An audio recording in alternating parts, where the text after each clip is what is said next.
श्रद्धावान भक्तगणांनो, छत्रपती शिवाजी पेठ जत येथील अत्यंत जागृत व नवसाला पावणाऱ्या श्री मायाक्का देवी व श्री भाग्यवंती मातोश्रींच्या मंदिराचा जीर्णोद्धार सुरू आहे। या पवित्र कार्यात भक्तिभावाने सहभागी व्हा।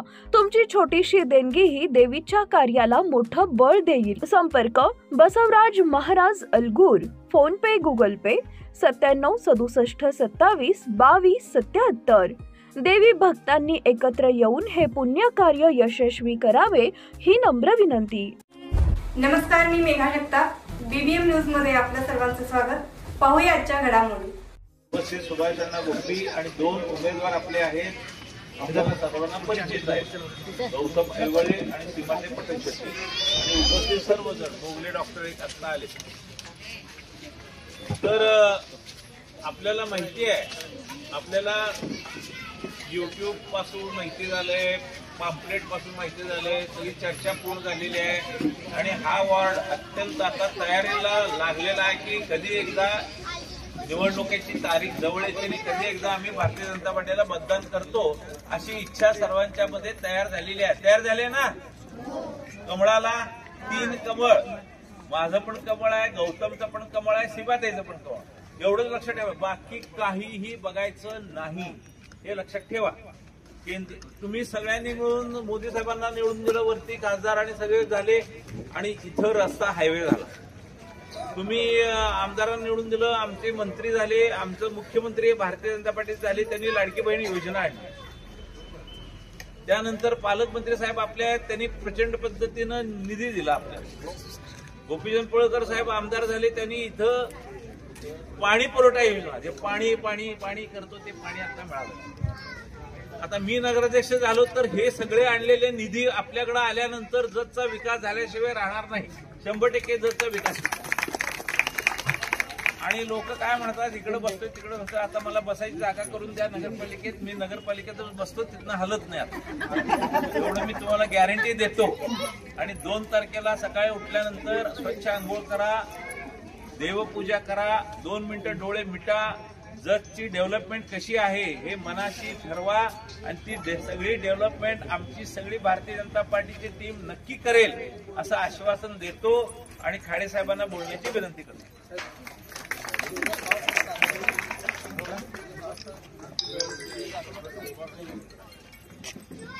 सर्वांना एक डॉक्युमेंटरी दाखवण्यात येणार आहे उद्या।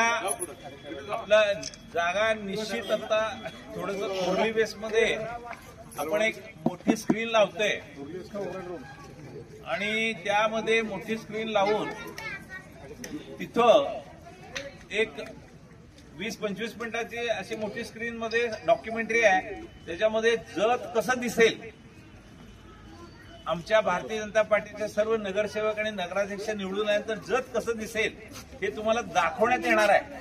त्यामुळे त्याचा फायदा सगळ्यांनी घ्या आणि उद्या मोठ्या संख्येने तिथे या आणि नेमकं काय बदल असेल, काय असेल तर गौतमकडे आम्ही निरोप देतो, तुमच्यापर्यंत निरोप पोहोचवण्याची व्यवस्था करतो। टायमिंग मात्र संध्याकाळी 6 आहे, तारीख मात्र उद्याचीच आहे आणि बरोबर मोठ्या संख्येने तुम्ही येऊन ती डॉक्युमेंटरी बघा, त्याचे व्हिडिओ काढा आणि तशाच पद्धतीचं डेव्हलपमेंट झाले तुम्हाला 5 वर्षात दिसेल।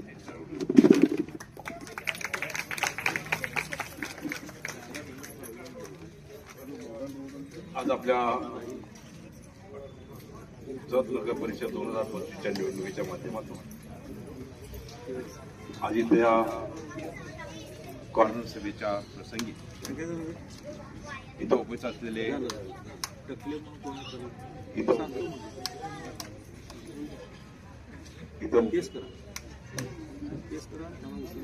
हॅलो आपले नगराध्यक्षाचे उमेदवार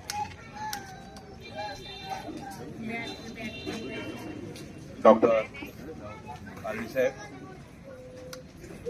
नगरसेवक पदाचे उमेदवार गौतम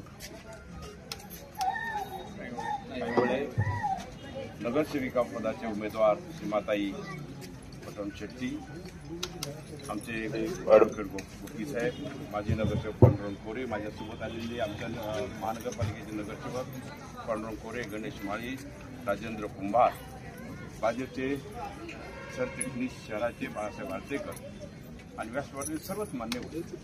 आणि तो उपस्थित असलेल्या एवढ्या मोठ्या संख्येनं लाडक्या बहिणी यासाठी म्हणलं मी की आता हप्ता आलाय की ना, हात वर करा बघू. काय कमी झाली इकडं? हा, लाडक्या बहिणीचा हप्ता आला का नाही? नाही आला. गोंधळ कुठं काय तर गडबड झाली. हा, अशा सर्व लाडक्या बहिणी बघतो. माझा परिचय तसा आताचा मला वाटतं आमच्या वेळेला त्यावेळेला अशा महिलांच्या सभा असं कधी काही होत नव्हतं. महिला घराच्या बाहेर येत नव्हतं, त्यावेळी आम्ही सभा करायचं आपलं जायचं. पण आज हे परिवर्तन घडलं. आज सगळ्या माझ्या माता बहिणी सगळ्या आता ह्या सक्रिय झाल्या यामध्ये, हे महत्वाचं. हा खूप आनंद मोठा आहे, कारण हे लाडक्या बहिणी काय करू शकतात हे 2 वेळा दाखवून दिलं. एकदा महाराष्ट्र विधानसभेला दाखवून दिलं आणि आता बिहारमध्ये पण दाखवून दिलं. काँग्रेसचा बिमोड करण्यासाठी आपण सगळे तयार झालेलो आहोत आणि काँग्रेस आता राहिलेलं नाही. तर ह्या दृष्टिकोनातून आज नगरपालिकेची मी जे आमदार होतो त्यावेळेला नगरपालिका नव्हती, तेव्हा ग्रामपंचायत होती. आता नगरपालिका झाली आणि नगरपालिका झाली असेल तर निश्चितच ही चांगल्या पद्धतीनं सुखसोयी उपलब्ध अशी नगरपालिका व्हावी. त्यासाठी मी आपल्याला विनंती करायला आलोय की भाजपला कमळाला मतदान करा. आज आम्ही तुमच्या सगळ्या आशीर्वादानं पहिलं कमळ इथं खुललं. मी इथं पहिलाच आमदार झालो, पहिलं कमळ जिल्ह्यामध्ये खुललं. आता सगळं कमळ झाले सगळं जिल्ह्यामध्ये. पण त्यावेळेला कमळ इथं खुलवायचं सुरुवात करायची ही खूप अवघड परिस्थिती होती. त्यावेळेला मी कुठून आलो काय माहीत नसताना देखील तुम्हाला विश्वास दिला, मला आशीर्वाद दिले आणि सलीमकर काकांना आपण त्यावेळी 26,000 पाडलं आणि आपण त्याचं पहिलं कमळ. त्यानंतर मला मिरजा जावं लागलं. मिरजाला मी 4 वेळा आमदार झालो. त्यामध्ये 2 वेळा कॅबिनेट मंत्री झालो आणि जिल्ह्याचा पालकमंत्री म्हणून मला संधी मिळाली. पक्षाने मला संधी दिली. पक्ष खूप विचारवंत आहे. एका मागासवर्गीय मुलाला, एका कुठं परिचय नसलेल्या मुलाला कॅबिनेटचा दर्जा दिला जातो आणि कॅबिनेट दिल्यानंतर तिथं पालकमंत्री केलं जातं. आता तुम्हाला माहिती आहे पालकमंत्री आम्हाला कधी मिळालं असतं का? पालकमंत्री कडेगाव, कडेपूर, इस्लामपूर तिकडे सगळं पारंपरिक पद्धतीने तिकडे चालायचं. आम्हाला कोण देतो? पण हे पक्षानं दिलं. भारतीय जनता पार्टीनं पालकमंत्री आपल्याला दिलं गेलं आणि हे पालकमंत्री द्यायची खुवी होत असताना निश्चितच डॉक्टर बाबासाहेब आंबेडकरांची कृपा आहे. आम्हाला आमदार केलं, आम्हाला मोठं केलं आणि त्या माध्यमातून आज पालकमंत्री केलं. आज हा माईक घेऊन तुमच्यासमोर बोलतो. मी आज या बोलण्याचं आहे की आज संविधान दिन आहे आणि संविधान दिन असल्या कारणानं निश्चित त्या संविधान दिनमध्ये प्रत्येकाला एका मताचा अधिकार दिला आहे. आमदार म्हणून 4 मताचा, डॉक्टर म्हणून 5 मताचा अधिकार तसा दिलेला नाहीये. प्रत्येकाला एका मताचा, टाटा बिर्ला पासून, नरेंद्र मोदी पासून, देवेंद्र फडणवीस पासून, सुरेश भाऊ पासून सगळ्यांना एकच मताचा अधिकार दिला आणि तो अधिकार बाबासाहेबांनी दिला आणि तेच संविधान आज त्यांनी सुपूर्द केलं. तर त्या दृष्टिकोनातून आज हा महत्वाचा दिवस आहे आणि त्या दृष्टिकोनातून आज वंदे मातरमला पण 150 वर्ष झाली. वंदे मातरम आपण गातो ना, त्याला आज 150 वर्ष झाली. हा सुंदर दिवस आहे. आज सुंदर शिक्षणाच्या निमित्तानं आज तुमचे सगळे आशीर्वाद घेण्यासाठी आम्ही आलेलो आहोत. निश्चितच मी पालकमंत्री झाल्यानंतर नियोजनचा मी अध्यक्ष असतो. कलेक्टरच्या ऑफिसमध्ये नियोजन कमिटी असते, त्या कमिटीचा अध्यक्ष असतो. त्याला पैसा मिळतो आणि मी सांगायला मला आनंद वाटेल की तुमच्यासमोर सांगणं जरूर पडेल की मी जतला त्यावेळेला मी किती पैसे दिले. एक जतला एक माझ्या डोक्यावर ओझं होतं तुमच्या उपकाराचं, आशीर्वादाचं. ते खांद्यावर करण्यासाठी निश्चित प्रयत्न करायचा मी प्रयत्न केला आणि त्यावेळी मी 2023-24ला डीपीडीसी मधून 2,83,52,000 रुपये मी आपल्या जतच्या नगरपालिकेत दिले. त्यानंतर पुन्हा 2024-25ला 3,50,76,000 रुपये मला. त्यावेळेला कसं असायचं, ही नगरपालिका होती पण आमदार इथं आपले नव्हते. आमदार काँग्रेसचे होते पण बीजेपीचे नेते होते आपल्याकडे. बीजेपीच्या नेत्याकडे पैसा कुठला येणार? जर कार्यकर्त्यांनी एखादं काम सांगितलं आमचा रस्ता एवढा 50 फुटाचा करा तर तो कुठून पैसे देणार? त्यासाठी आम्ही नेत्यांनाही तर पैसे दिले. जे पालकमंत्र्यांच्या कक्षेत पैसे असतात त्यातले पैसे मी जवळजवळ 6 कोटी ह्या 2 वर्षामध्ये आपल्या नेत्यांना दिले आणि कार्यकर्त्यांना सांभाळायचा प्रयत्न केला. पैसा येतो, देण्याची भूमिका असते, पण आपल्या मताची जरुरी आहे, आपल्या विश्वासाची जरुरी आहे. आपण तो विश्वास द्या, पैसा येईल. आता सांगलीत आपण भाजप आहे, राज्यात भाजप आहे, केंद्रात भाजप आहे, सगळं भाजप आहे. पण मग आता उगवत्या सूर्याला नमस्कार करणार का मावळत्याला करणार? हा, उगवत्या सूर्याला नमस्कार करणार ना, उगवता सूर्यच प्रकाश देऊ शकेल हा, त्या डुबणाऱ्या बोटीत बसायचं आहे. या सगळ्या आता जे आहेत ना बाजूला चालले ना पॅनल चालले, त्यांचे पॅनल सगळ्या डुबलेल्या बोटी आहेत, सगळ्यांना होलं पडलेले आहेत. त्यामुळे आता फक्त धडपड चालले राजकारण टिकवायचे, त्यामध्ये काही तथ्य नाही. आज मला सांगा, आज देवेंद्र भाऊ इथं आपले मुख्यमंत्री आहेत, केंद्रात मोदी साहेब आहेत. आज हे इतर पक्षवाले कुठून पैसे आणतील हो? त्यांना पैसे कोण देईल? कसा विकास होईल तुमचा?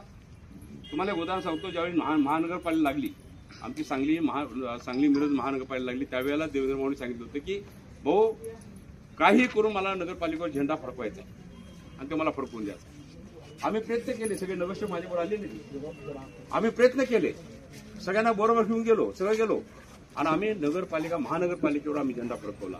मी फोन केला देवेंद्र भाऊंना, भाऊ आपल्याला 42 सीट मिळाल्या, 2 अपक्ष आलेत, असं म्हणून आपलं शासन आता तयार होईल, आपला झेंडा इथं फडकेल. त्यावेळी त्यांनी अभिनंदन केलं, म्हणले 2 मिनिट थांबा. आणि 2 मिनिटांचा परत फोन आला. मी म्हणले तुम्ही नगरपालिका ताब्यात घेतली त्याबद्दल तुम्हाला मी 100 कोटी रुपये बक्षीस देतो. आमच्या नगरपालिकेला 100 कोटी आले, सांगली नगरपालिकेला महानगरपालिका 100 कोटी आले. आणि त्याने आता हे सांगितले, जी नगर परिषद जी ताकदीनं पुढे येईल, चांगले मध्यक्याने येईल, चांगल्या सीट नाही, सगळं व्यवस्थित होईल, तर त्यांना मी पैसा कमी पडू देणार नाही. आणि हा शब्दाला जागणारा आपला मुख्यमंत्री देवेंद्र भाऊ हा निश्चित आपल्याला पैसा उपलब्ध करून देईल. आणि थोडक्यात सांगायचं झालं म्हणजे डॉक्टरची ओळख सांगतो. डॉक्टरची ओळख मी जवळजवळ 2004च्या अगोदरपासून डॉक्टरांना मी ओळख. 4ला मी इथं आमदार झालो, पण त्याच्या अगोदर 5 वर्ष मी इथं काम केलं होतं त्याबरोबर, तर तेव्हापासून डॉक्टर ओळख. आमच्यापेक्षा डॉक्टरांच्या ओळखीवर जास्त चांगली, म्हणजे मुंडे साहेब तर त्यांचे खास फॅन होते हा, आहे का नाही, पण मुंडे साहेब नाहीत आता. तर त्यामुळं देवेंद्र भाऊ असतात, बाकी दिल्लीतले लोक असतात, सगळ्या असत्या, त्यांचे खूप परिचय येते. आणि हा परिचयाचा फायदा आपल्या नगरीला होईल, आपल्या विकासाला होईल. त्या दृष्टिकोनातून आपण डॉक्टर अली साहेबांना आणि त्यांचे 2 सहकारी, ही ताई आहेत, भाऊ आहेत, त्यांना सगळ्यांना आपण त्यांना निवडून द्यायचं आहे. आणि निश्चितच हा जगचा विकास करण्यासाठी हे प्रयत्न करतील ते करतील, पण माझंही कर्तव्य आहे त्याला हातभार लावण्यासाठी, आणि मी हातभार लावेल आणि ह्या जगचा चांगला विकास करूया. या माध्यमातून आपण 2 तारखेला माहेरी जायचं नाही. 2 तारखेला कुठं जायचं नाही, काय जायचं हा, जाऊन येते, गेले येत नाही कोण आहे ना, त्यामुळे जायचं नाही. मतदान सकाळी लवकर करा जा, पण मतदान करायचं सगळ्यांनी, मतदान करून जायचं आणि मग यायचं. तर त्या दृष्टिकोनातून आपण मतदान करून त्या दृष्टी लेडीजचं मतदान हे निर्णायक मतदान होणार. आपला विश्वास आहे, तुमचा विश्वास भाजपवर आहे, आमचा विश्वास तुमच्यावर आहे. यावेळी परिवर्तन तुम्ही घडवाल आणि निश्चित घडवून ह्या नगरीचा विकास करा. म्हणून आपल्याला विरोध करण्यासाठी मी आलेलं आहे. आणि निश्चितच त्या दृष्टिकोनात आपण सर्वांनी जवळच्या मैत्रिणीला, जवळच्या इकडं तिकडं बाकी नातेवाईक इकडे गोळा करा. सगळे मैत्रिणी असतात, काय तुमचे बचत गट असतील, बीसी लावले तर नाही कुठे कुठे बीसी असतात, त्या मैत्रिणी असतात, सगळ्या असतात. त्या पद्धतीने सगळ्यांनी एकदम सांगून कानाकाना सांगून सगळं करून 2 तारखेला मतदान मतदिक्यांना डॉक्टरांना निवडून द्या, त्यांच्या पॅनलना निवडून द्या. एवढीच आपल्याला विनंती करण्यासाठी आलोय. निश्चितच विकासाची गंगा हा मोका साधावा लागेल तुम्हाला, नाहीतर हा जर मोका हातातून गेला तर आपण दुर्दैवी म्हणू आणि निश्चितच आपली अवस्था बेकार होईल इथं. त्यामुळे आता सुधारणा होत चाललेली आहे. पाणी आणले, आता मोदी साहेबांची स्कीम आली पाण्याची, ती स्कीम जल मशीन आली. त्यामध्ये आता 2 टप्प्याचं पाणी, म्हैसाचं पाणी, आता म्हैसाचं पाणी मी तिथून सोडतो, मला मिरजतून सोडावं लागतं पाणी, त्यामुळे पाहिजे ते पाणी आम्ही सोडलेलं आहे इकडे. त्यामुळे आता 2 टप्प्याचं काम चालू झालेलं आहे. 2 टप्प्यात सुपलब्ध होईल. MIDC आलेली आपले आमदार काम करतात तिथं, बाकी सगळे आपण काम करतो इथं. त्यांना म्हटलं साथ द्या, विश्वास द्या आणि 2 तारखेला कमळाचं बटन दाबा आणि मत ठिकाण निवडून द्या. एवढीच विनंती करतो. थांबतो. जय हिंद, जय महाराष्ट्र.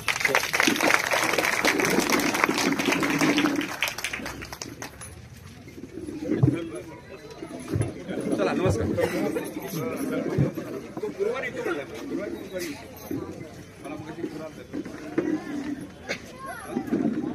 बोलू काय भेटतो मी भेटतो सगळी बसा बरं का. या कोण आहे? चला चल की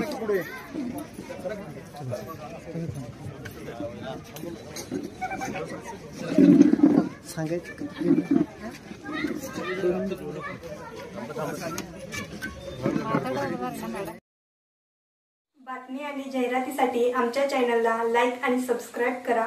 धन्यवाद.